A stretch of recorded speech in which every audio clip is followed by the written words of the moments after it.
কোন কোন জিনিস থেকে বেঁচে থাকবেন? ফালা তাদলিমু ফিহিন্না আনফুসাকুম। 4টা মাস আছে সম্মানিত, এর মধ্যে জিলহজ একটা। কাফের বেঈমানরাও এই মাসগুলোতে মারামারি দাঙ্গা করতো না। সুতরাং জিলহজ শুরু হচ্ছে, আল্লাহর কাছে সম্মানিত মাস। এ মাসে কেউ কাউকে ঠগাবো না, অন্য মাসেও ঠগাবো না, এ মাসে বিশেষ করে কেউ কারোর সাথে ঝগড়া বিবাদ করবো না, মারামারি করবো না, তাকাব্বুরি করবো না, ফিতনা ফাসাদ করবো না, ইনশাল্লাহ বলেন। মিথ্যা বলবো না, গীবত করবো না, পরনিন্দা করবো না, সুদ খাবো না, হারাম দেখবো না, জেনা অশ্লীলতা করবো না, মানুষের হক নষ্ট করবো না, ইনশাল্লাহ বলেন। চুল নখ কাটবো না, শরীরের পশম কাটবো না। একটু আগেই বলেছি ফরজ এবং ওয়াজিব আমলগুলো অবহেলা করব না। আমার বান্দা ফরজ ইবাদতের চেয়ে অধিক প্রিয় কোনো আমলের মাধ্যমে আমার নৈকট্য লাভ করতে পারে না। আর আমরা যে কোরবানি করব, আমরা যে নামাজ পড়ব, কোনো একটা গরু, কোনো একটা ছাগল কেনার পরে হৃদয়ের মধ্যে যদি এটা মনে আসে, যদি এটা চলে আসে, আমার গরুটা ভালো হয়েছে, মানুষ আমাকে বাহবা দেয়, চৌধুরী সাহেব একটা বড় গরু কিনছে, গরু কিনে তিনি জিতেছেন, বড় ছাগল কিনে জিতেছেন, এরকম লোক দেখানোর মানসিকতা যদি থাকে, আল্লাহর নামে হলফ করে বলা যায় আপনার কোরবানি হবে না। এটা আমার কথা না, আমার আল্লাহ রাব্বুল আলামিনের কথা। জোরে বলেন না আউযুবিল্লাহ। কোনো লৌকিকতা, রিয়া অন্তরে জায়গা দেওয়া যাবে না। ফাওয়াইলুল লিল মুসাল্লিন আল্লাযীনা হুম ইউরাউন।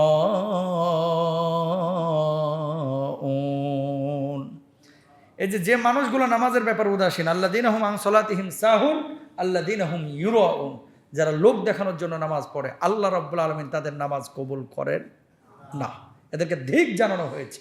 এরপরে আসেন কি করতে হবে। ইদা দাখালাতিল আশরু ওয়া আরাদা আহাদুকুম আন ইউযাহিয়া ফালা ইয়ামাসসা মিন শারিহি ওয়া বাশারিহি শাইআ। যখন জিলহজ্জের 10 দিন শুরু হয়ে যাবে, তোমাদের কেউ কোরবানি করতে চাইবে, তখন সে যেন তার চুল আর নখ না কাটে। সুবহানাল্লাহ। এই 10 দিন চুল নখ কিচ্ছু কাটতে পারবেন না। মুছ বাই আকারে মুখ ঢেকে যাক, তাও কাটতে পারবেন না। 10 দিনে কি মুছ এত বড় হয়নি? না, লজ্জা লাগে কিছু মানুষ, তারপরে এগুলো কাটে, উচিত না। আপনি যদি এগুলো রেখে দেন, কোরবানি করলে যেমন সব। আর কোনো ব্যক্তি যদি কোরবানি নাও করে, কোরবানির দিন মানে ওই যে ঈদের নামাজ পড়ে এসে কোরবানি যখন হয়ে গেল চারিদিকে, এরপরে যদি কাটে, আল্লাহর নবী বলছে ও কোরবানি না করলেও ওই যে নখ আর চুল এভাবে রেখে পরবর্তী দিন ওই যে ঈদের দিন যে কাটছে অথবা কোরবানির দিনগুলোতে কাটছে, আল্লাহ তাআলা তার আমল নামাতেও পূর্ণাঙ্গ একটা কোরবানির সওয়াব দিয়ে দিবেন। করবেন তো ইনশাআল্লাহ। এরপরে ঈদের নামাজ আদায় করতে হবে। হজ্জের ব্যাপারে যারা হজ করতে গিয়েছে তাদের জন্য দোয়া করতে হবে, গুনাহ থেকে বিদআত থেকে বেঁচে থাকার চেষ্টা করতে হবে। আর কোরবানিটা দিতে হবে একমাত্র আল্লাহ রাব্বুল আলামিনের জন্য। লা ইয়ানালাল্লাহু লুহুমুহা ওয়ালা দিমাউহা ওয়ালাকিন ইয়ানালুহু তাকওয়া মিনকুম। জোরে বলেন আল্লাহু আকবার। আল্লাহর কাছে গোশত পৌঁছাবে না, হাড্ডি পৌঁছাবে না, রক্ত পৌঁছাবে না, পৌঁছাবে শুধু আপনার হৃদয়ের অবস্থা, তাকওয়াটা। জোরে বলেন সুবহানাল্লাহ। জিলহজ্জের 10 রাত 10 দিন যে আল্লাহ রাব্বুল আলামিন তৈরি করেছেন, কোন মুফাসসির মুহাদ্দিস বলে থাকেন রাব্বুল আলামিন রমজান মাসে রোজাকে ফরজ করে রমজানের মধ্যে যে গুরুত্ব যে ফজিলত আল্লাহ রাব্বুল আলামিন আমাদের জন্য রেখেছেন, রমজানের পরে বাকি 11টি মাসের মধ্যে আল্লাহ রাব্বুল আলামিন সবচাইতে বেশি ফজিলত, সবচাইতে বেশি গুরুত্ব দিয়েছেন জিলহজ্জের প্রথম 10 দিনকে। জোরে বলেন সুবহানাল্লাহ। মানে রমজানের পরে সবচাইতে বেশি গুরুত্ব হচ্ছে এই 10 দিনের। ও কলিজার টুকরা ভাইরা আমার, কি করবেন না। আল্লাহর হাবিব বিশ্বনবী সাল্লাল্লাহু আলাইহি ওয়াসাল্লাম বলছেন, মা মিন আইয়ামিল আমালু সালিহু ফীহি লা হাব্বু ইলাল্লাহি মিন হাযিহিল আইয়ামিল 10। জোরে বলেন আল্লাহু আকবার। সারা বছরে এমন কোনো দিন নাই যাতে নেক আমল আল্লাহর কাছে এই 10 দিনের চাইতে সবচাইতে বেশি প্রিয়। জোরে বলেন আল্লাহু আকবার। বুখারীর হাদিস, কিসের? বুখারীর বিশুদ্ধ হাদিস, যে সারা বছর আপনি যত নামাজ রোজা করেন, যত ইবাদত বন্দেগী করেন, সবচাইতে আল্লাহর কাছে প্রিয় হচ্ছে রমজানের পরে এই যে 10 দিন, যেখানে হজ্জের মৌসুমে হাজী সাহেবরা হজ করছে, আপনি বাড়িতে থেকেও, তারা পাবে আরাফাতের ময়দানে সওয়াব, আর আপনি পাবেন ঘরে বসে বসে সওয়াব। জোরে বলেন সুবহানাল্লাহ। প্রথমত 1 নম্বরে বেশি বেশি তওবা ইস্তেগফার করবেন। ইয়া আইয়ুহাল্লাযীনা আমানু তুবু ইলাল্লাহি তাওবাতান নাসুহা। আল্লাহু আকবার। 1 নম্বর হচ্ছে এমন তওবা করবেন যেই তওবাটা গুনাহের জন্য আপনি লজ্জিত হয়েছেন, কান্নাকাটি করবেন, আল্লাহর কাছে বলবেন আস্তাগফিরুল্লাহ আস্তাগফিরুল্লাহ আস্তাগফিরুল্লাহ, আল্লাহ আপনি আমার মাফ করে দেন, আল্লাহ আপনি আমার ক্ষমা করে দেন। এইভাবে আপনি আল্লাহর কাছে ক্ষমা চাইবেন। 1 নাম্বার। আচ্ছা বলেন তো, নবীজির জীবনে কি কোনো গুনাহ ছিল? কোনো গুনাহ ছিল? আমার নবী ছিলেন নিষ্পাপ, সেই নবীর জীবনে কোনো গুনাহ ছিল না। তারপরেও আমার নবী ওয়াল্লাহি লা আস্তাগফিরুল্লাহ ওয়া আতুবু ইলাইহি আকসার মিন ৭০ মাররাতান, আমার নবী বলছেন, আল্লাহর নামে হলফ করে বলছি, প্রতিদিন আমি নবী ৭০ বারের বেশি আল্লাহ রাব্বুল আলামিনের কাছে তওবা ইস্তেগফার করে। আমার নবীজির জীবনে কোনো গুনাহ ছিল না। তিনি যদি ৭০ বার তওবা ইস্তেগফার করতে পারে, যেখানে আপনি আমি গুনার মধ্যে ডুবে আছি, আপনার আমার তওবা ইস্তেগফার করা দরকার 1000 বারের উপরে। কথা বলেন ঠিক কিনা? তওবা করেছেন সর্বশেষ হয়তো বা সবে বরাতে, সবে কদরে, অনেকে আছে। এই জন্য এই 10 দিন বেশি বেশি পড়বো আস্তাগফিরুল্লাহ আস্তাগফিরুল্লাহ আস্তাগফিরুল্লাহ, ইনশাআল্লাহ বলেন। সাইয়্যিদুল ইস্তিগফার অনেকের মুখস্থ আছে, আপনাদের অনেকের কিন্তু মুখস্থ নাই। আল্লাহুম্মা আনতা রাব্বি লা ইলাহা ইল্লা আনতা খালাকতানি ওয়া আনা আবদুক ওয়া আনা আলা আহদিকা ওয়া আহদিকা মাসতাতাতু ওয়া আউযু বিকা মিন শাররি মা সানাতু ওয়া আবুউ লাকা বিনি'মাতিকা আলাইয়া ওয়া আবুউ বিযামবি ফাগফিরলি ফাইন্নাহু লা ইয়াগফিরুয যুনুবা ইল্লা আনতা। জোরে বলেন আল্লাহু আকবার। এটা হচ্ছে ইস্তিগফারদের সর্দার, লিডার। সকালবেলা কেউ যদি পড়ে, আল্লাহ রাব্বুল আলামিন তার সারা রাতের গুনাহগুলো মাফ করে দেন। সন্ধ্যাবেলায় কেউ যদি পড়ে, আল্লাহ রাব্বুল আলামিন ওই ব্যক্তির সারা দিনের করা সমস্ত গুনাহ খাতাগুলো ধুয়ে মুছে সাফ করে দেন। সুবহানাল্লাহ। আরো আসতে বলেন। তাহলে সাইয়্যিদুল ইস্তিগফারটা একটু মুখস্থ করার চেষ্টা করবেন ইনশাআল্লাহ। বেশি বেশি নফল ইবাদত করবেন। আল্লাহর নবী বলছেন, ফাআকসিরু ফীহিন্না মিনাত তাহলিকি ওয়াত তাকবীর ওয়াত তাহমিদ। তাহলিলি, এই দিনগুলোতে বেশি বেশি তাহলিল করো, তাকবীর পড়ো, তাহমিদ পড়ো, আল্লাহর প্রশংসা করো। কি কি বলবেন? বলেন আলহামদুলিল্লাহ, সুবহানাল্লাহ, আল্লাহু আকবার, লা ইলাহা ইল্লাল্লাহ, ওয়াহদাহু লা শারীকা লাহ। এটা পড়তে কি টাকা খরচ হয় ভাই? চার্জ খরচ হয়? কেউ কিছু কাজ কাম বন্ধ রাখতে হয়? মসজিদে আসতে হয়? মাঠে ঘাটে পথে সব জায়গায় পড়া যায়। কথা বলেন ঠিক কিনা? তো যখনই সুযোগ পাবেন এটা বেশি বেশি পড়বেন ইনশাআল্লাহ। এরপরে বলবেন আল্লাহু আকবার, আল্লাহু আকবার, লা ইলাহা ইল্লাল্লাহু, আল্লাহু আকবার, আল্লাহু আকবার, ওয়ালিল্লাহিল হামদ। 9 জিলহজ থেকে নিয়ে 13 জিলহজ ফজর পর্যন্ত, মানে 13 জিলহজ আসর পর্যন্ত, 9 জিলহজ ফজর থেকে নিয়ে 13 জিলহজ আসর পর্যন্ত আপনারা প্রত্যেক নামাজের পরে এটা পড়বেন ইনশাআল্লাহ। ইনশাআল্লাহ বলেন। এরপরে রোজা আছে, রোজা, আরাফার রোজা। এরপর আল্লাহর নবী কি বলছেন, শুধু আপনারা পয়েন্টগুলো মনে রাখবেন যে কি করতে হবে, হুজুর কোনগুলো করতে বলতেছে, এগুলো খালি মাথায় গেঁথে নেবেন ইনশাআল্লাহ বলেন। এরপরে নবীজি বলছেন, সিয়ামু ইয়াউম আরাফা আহতাসিবু আলাল্লাহি আন ইউকাফিরাস সানাতাল্লাতী ক্বাবলাহু ওয়াস সানাতাল্লাতী বাদা। আরাফার দিনে কোনো ব্যক্তি যদি রোজা রাখে, আল্লাহ রাব্বুল আলামিন তার পূর্বের 1 বছরের গুনাহ মাফ করেন, আর পরের 1 বছরের গুনাহ খাতাগুলি মাফ করে দেন।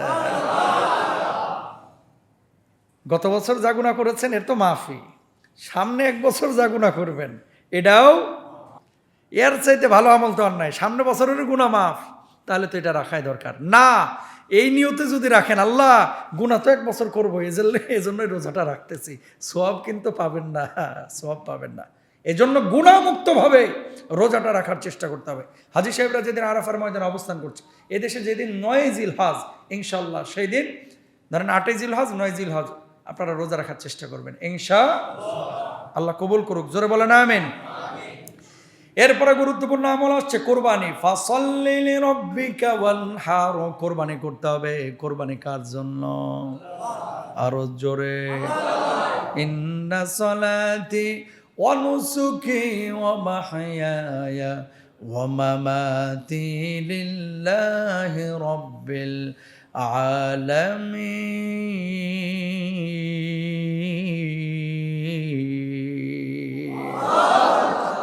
আমার কোরবানি, আমার নামাজ, আমার জীবন, আমার মৃত্যু কার জন্য? কোরবানি যখন আল্লাহ রাব্বুল আলামিনের জন্য হবে, লা ইয়ানালাল্লাহু লুহুমুহা ওয়ালা দিমাউহা ওয়ালাকিন ইয়ানালুহুত তাকওয়া মিনকুম। অন্য হাদিসের মধ্যে নবীজি বলছেন লিকুল্লি শানিন হাসানা। বান্দা যখন আল্লাহ রাব্বুল আলামিনকে খুশি করার জন্য, আমার আল্লাহ রাব্বুল আলামিনকে রাজি করার জন্য পশু যখন কোরবানি করবে, গলায় ছুরি চালানোর সঙ্গে সঙ্গে ওই পশুর গলা থেকে রক্ত ফিনকি মেরে মাটি স্পর্শ করার পূর্বে আমার আল্লাহ রাব্বুল আলামিন ওই কোরবানিদাতার জীবনের গুনাহ খাতাগুলি মাফ করে দিবে। সুবহানাল্লাহ। আর প্রত্যেকটা পশমের বদৌলতে আল্লাহ রাব্বুল আলামিন একটা করে সওয়াব দেবে। জোরে বলেন আল্লাহ। কোরবানি করবেন তো ইনশাআল্লাহ? কাদের উপরে? 3.5 থেকে 4.5 লক্ষ, 5 লক্ষ, 5.5 লক্ষ টাকা যাদের আছে। আর যদি ন্যূনতম নেশাব হয়, রৌপ্যের দাম তো উঠানামা করে, তাহলে যাদের কাছে 1 লাখ, 1.5 লাখ, 2 লাখ এরকম টাকা আছে, কয়দিন? 3 দিন। ভুল বুঝেন না আবার। স্বর্ণের নেশাবে প্রায় 10 থেকে 11 লাখ, রৌপ্যের নেশাবে 2.5 থেকে 5.5 লাখ, অথবা 3.5 থেকে 5.5 লাখ, অথবা 1.5 থেকে 2 লাখ। এই পরিমাণ টাকা যদি 10 তারিখ, 11 তারিখ, 12 তারিখ এই 3 দিন আপনার কাছে থাকে, অথবা এই পরিমাণ সম্পদ আপনার কাছে থাকে, তাহলে আপনার উপরে কোরবানি আবশ্যক। এই বাংলাদেশে অনেক মেয়েদের উপরে কোরবানি আবশ্যক, এরা কোরবানি দেয় না। আমার স্বামী তো দিচ্ছেই, আমি কেন দিব? নেশাব যার উপরে তাকেই কোরবানি দিতে হবে। আপনার ছেলে যদি জব করে, ছেলে যদি ইনকাম করে, ছেলেকেও দিতে হবে। বাপ যদি ইনকাম করে, বাপকেও দিতে হবে। বউ যদি ইনকাম করে, মালিক হয়, স্বর্ণ গহনা থাকে, এই অন্যান্য সম্পদ থাকে, তাকেও কিন্তু দেওয়া লাগবে। ইনশাল্লাহ বলেন।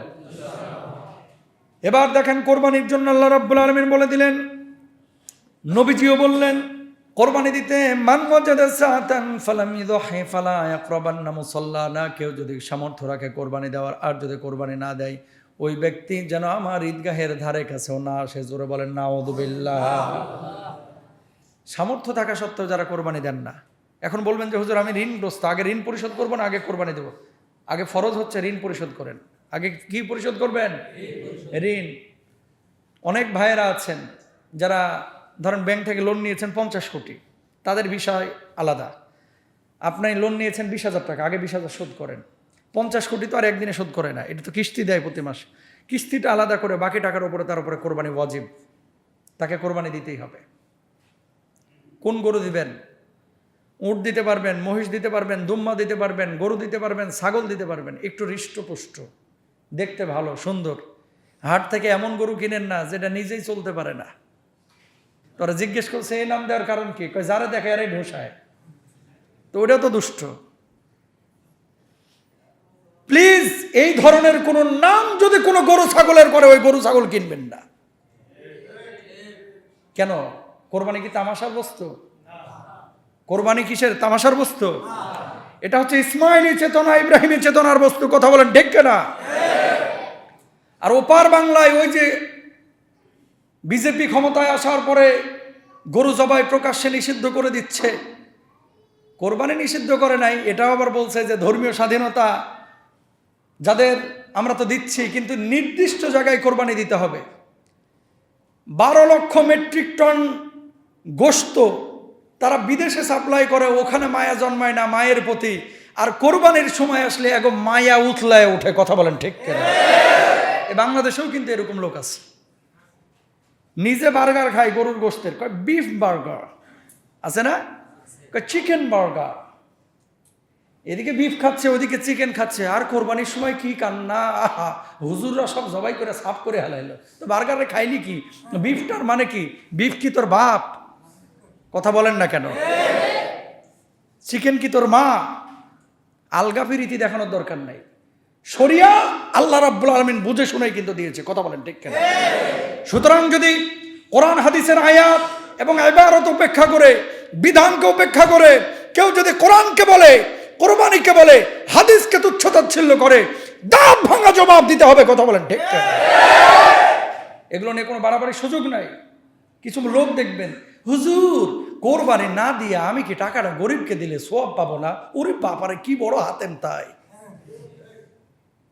সারা জীবনে মসজিদে 500 টাকা দেয় না, কোরবানির সময় হুজুর টাকাটা গরিবকে দিলে সওয়াব পাবো না। আপনি কি জানেন ইউরোপ আমেরিকায় কি করে? কোরবানি তো নির্দিষ্ট স্থানে দিতে হয়, এটা জায়েজ। মানে এই যে আমরা যে যেখানে সেখানে ঝোতায় ফেলি, এটা কিন্তু আসলে সুন্দর সিস্টেম না। আপনার কোরবানি দেওয়ার পরে ব্লিচিং দিলেন না, রক্ত ফেলায় চলে গেলেন, মানুষ কষ্ট পাইল। মানুষকে কষ্ট দেওয়া এটা নিষিদ্ধ, মুসলমানদের জন্য হারাম। ইউরোপ আমেরিকায় কিছু ছেলেপেলে তৈরি হয়েছে এখন, সেকেন্ড জেনারেশন, থার্ড জেনারেশন, বাপ মা কোরবানি দেয়, দেশে দিয়েছে, ছেলে মেয়েরা এখন কোরবানিকে অস্বীকার করে।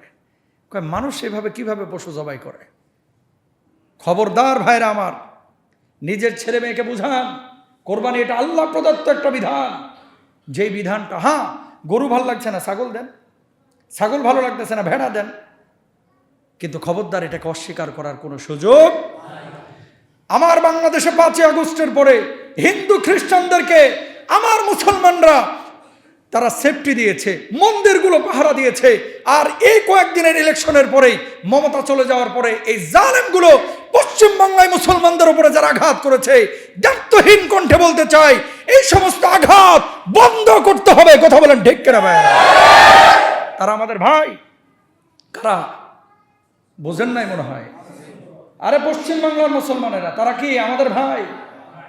আল মুসলিমু কাজাসাদিন ওয়াহিদ। খালি গাজায় মুসলমানদেরকে মারলে প্রতিবাদ করবেন, আর বার্মায় মুসলমান মার খাচ্ছে, কাশ্মীরে মুসলমান মার খাচ্ছে, পশ্চিম বাংলায় মুসলমান মার খাচ্ছে, কোনো আলোচনাই হলো না। দুঃখজনক হলেও সত্য। কথা বলেন ঠিক? কেউ প্রতিবাদও করলো না। আমাদের কাছে হিন্দু যেমন সম্মানিত, আমাদের কাছে যেমন নিরাপদ, খ্রিস্টান যেমন সম্মানিত নিরাপদ, অন্যান্য ধর্মাবলম্বীরা যেমন বাংলাদেশে নিরাপদ, এই সোশ্যাল মিডিয়া অন্তরে জায়গা দেওয়া যাবে না। ফাওয়াইলুল লিল মুসাল্লিন আল্লাযীনা হুম ইউরাউন।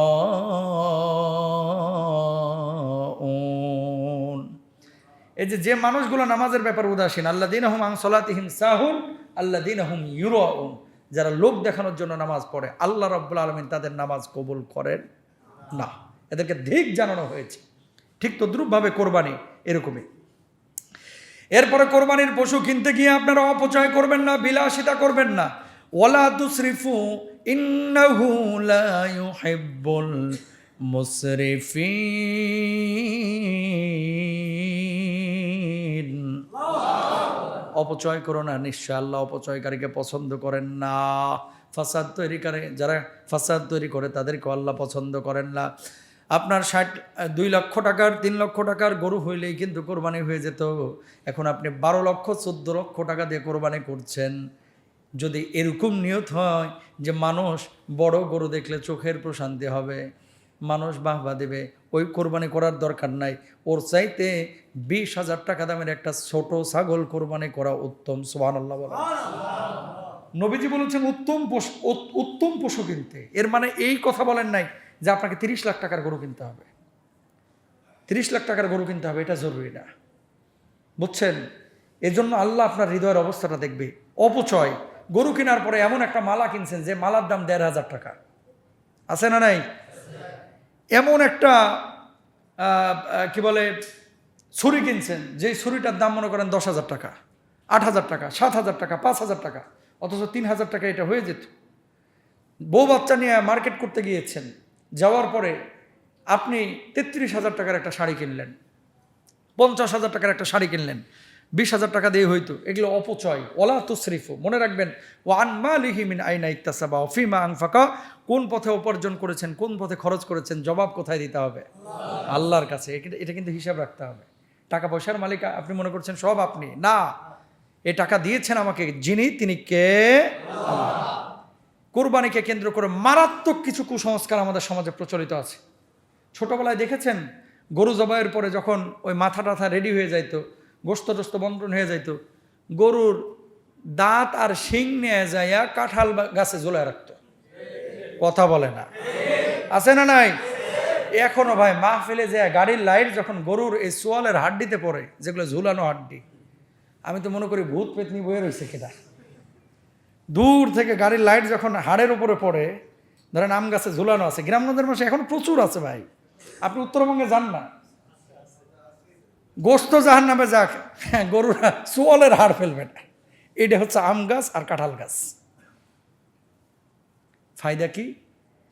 অশুভ কোনো কিছু আসবে না। কাকা নামাজ পড়েন না, অশুভ গরুর হাড্ডি দিয়ে আটকানো যায়। কথা বলেন না কেন? আছে না নাই?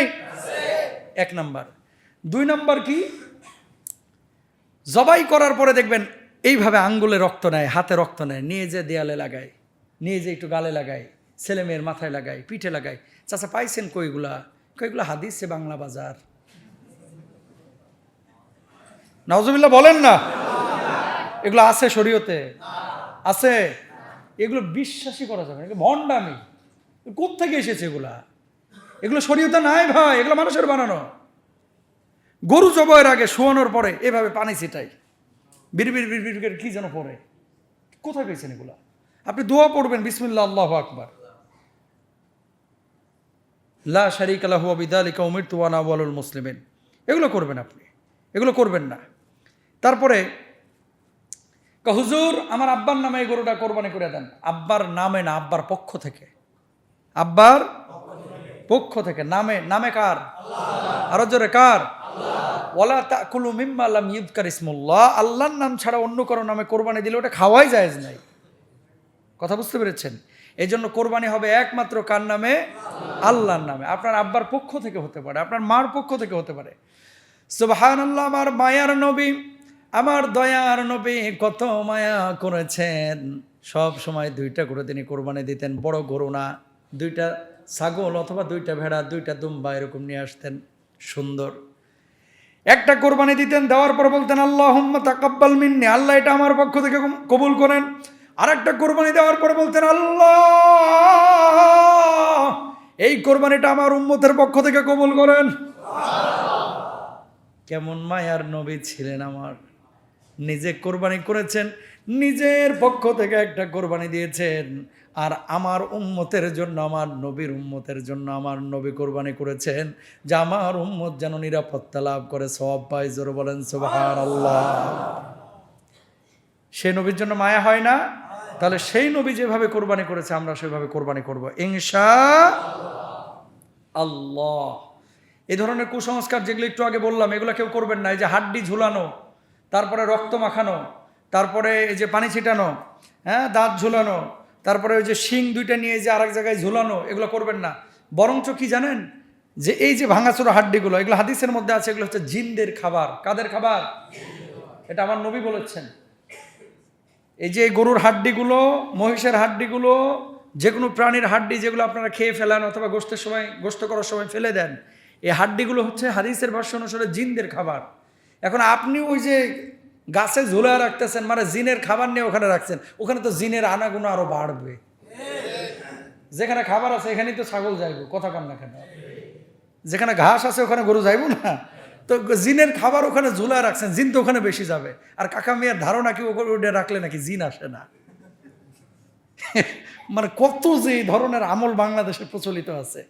কই সোমবারে ঝাড়ের বাঁশ কাটতে নাই, দোকান খোলার পরে প্রথম কাস্টমারকে বাকিতে জিনিস দিতে নাই, কথা কয় না। বিয়ে করছে শালা, বিয়ে করে নিয়ে আসার পরে শালার বউকে এখন গাড়ি থেকে নামাইব কে?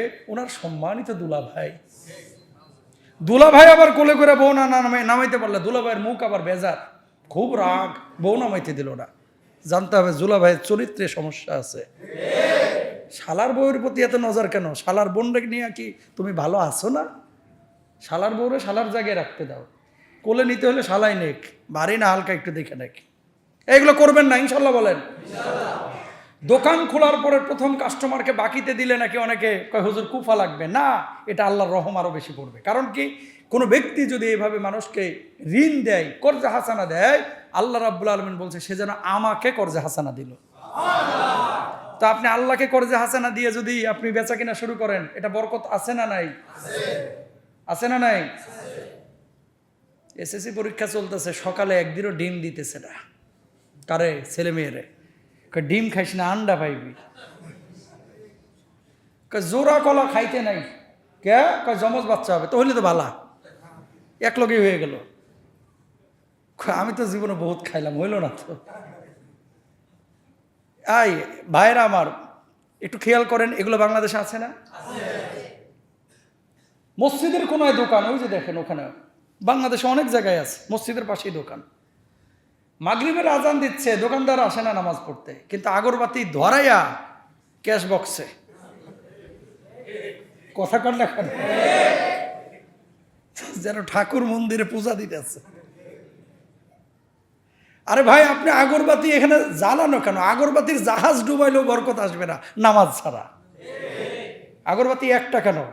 আপনি আগরবাতির একটা বোঝা নিয়ে আসেন, ও জ্বালায় রাখেন, দোকান জ্বালায় ফেলান আগরবাতি দিয়া, বরকত আসবে না নামাজ ছাড়া। আগে নামাজ দরকার, ঠিক না?